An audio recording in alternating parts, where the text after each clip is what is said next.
सहर,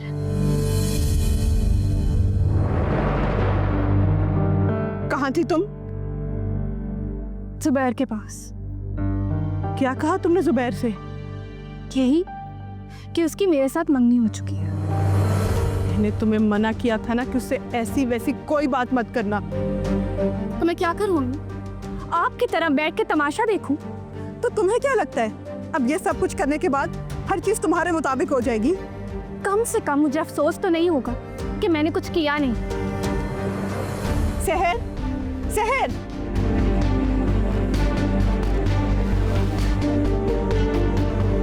क्या करूं मैं इस लड़की का? तो सब कुछ बर्बाद करके रख देगी।